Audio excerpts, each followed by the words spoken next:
New sponsor by Lords furniture জগতের এক উজ্জ্বল নাম।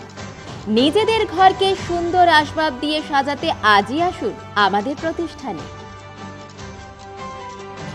স্বাধীনতা দিবস উপলক্ষে বসে আঁকো প্রতিযোগিতার আয়োজন করেছিল 14 নম্বর ওয়ার্ড তৃণমূল কংগ্রেস কমিটি। আজ দেশবন্ধু নগর এলাকায় এক ভবনে এই বসে আঁকো প্রতিযোগিতার আয়োজন করা হয়। এদিনের এই অঙ্কন প্রতিযোগিতাটিতে প্রায় 2 শতাধিক 14 নম্বর ওয়ার্ডের ছাত্র ও ছাত্রীরা অংশগ্রহণ করে। দুটি বিভাগে এদিনের এই অঙ্কন প্রতিযোগিতা অনুষ্ঠিত হয়। ক বিভাগের বিষয় ছিল যেমন খুশি আঁকো এবং বিভাগ খ এর বিষয় আমার চোখের স্বাধীনতা। এই অঙ্কন প্রতিযোগিতাকে কেন্দ্র করে ছাত্রছাত্রীদের উৎসাহ উদ্দীপনা লক্ষ্য করা গেছে। এই বিষয়ে 14 নম্বর ওয়ার্ড কাউন্সিলর সন্দীপ ঘোষ জানান, আমাদের আজ ৭৮তম স্বাধীনতা দিবস উপলক্ষে 14 নম্বর ওয়ার্ড তৃণমূল কংগ্রেস কমিটির উদ্যোগে এবং ব্যবস্থাপনায় আজকে এই অঙ্কন প্রতিযোগিতা আয়োজিত হচ্ছে।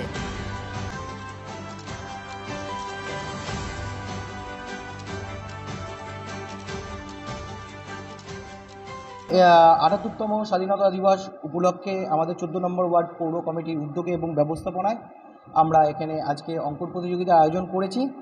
অঙ্কন প্রতিযোগিতা দুটো ভাগে ভাগ করা হয়েছে, বিভাগ ক এবং বিভাগ খ। ক বিভাগ প্রথম শ্রেণী থেকে চতুর্থ শ্রেণী, যেমন খুশি আঁকো, এবং খ বিভাগে হচ্ছে তোমার চোখে স্বাধীনতা, পঞ্চম শ্রেণী থেকে অষ্টম শ্রেণী।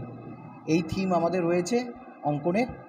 আনুমানিক আপনারা দেখতেই পেরেছেন প্রায় 200 জন হয়েছে। আমরা আশা করিনি এতজন প্রতিযোগী, এত ভর্তি ঘর, এত বড় ঘর ভর্তি, ভবনের ঘর ভর্তি বাচ্চা কচিকাচারা আসবে আজকে পার্টিসিপেট করতে। তাদের পরিবারও আছে সব আশেপাশে ছড়িয়ে ছিটিয়ে, খুব ভালো লাগছে।